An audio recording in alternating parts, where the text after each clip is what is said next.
Mastering the present continuous passive voice in English.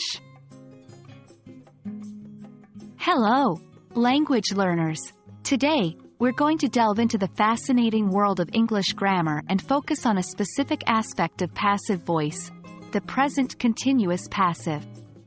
This is a structure that can sound quite complicated, but trust me, it's easier than you think. And it's a fantastic tool to use when we want to emphasize the action happening, not who is doing it.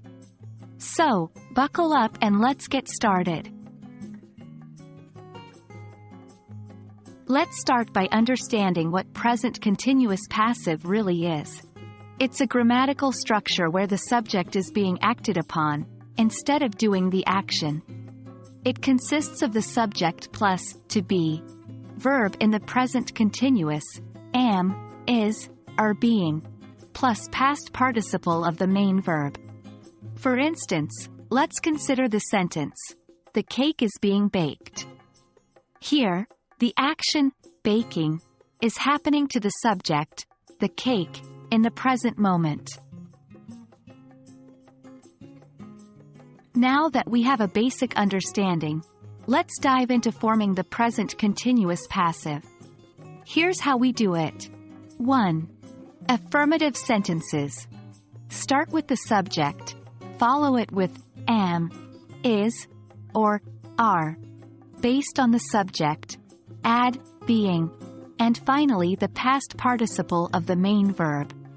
For instance, the house is being painted. 2. Negative sentences. Just add not, after, is, am, or are.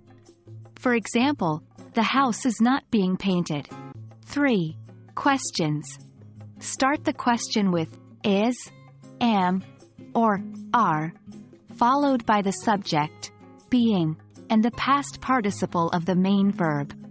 For example, is the house being painted? Now, when do we use this structure?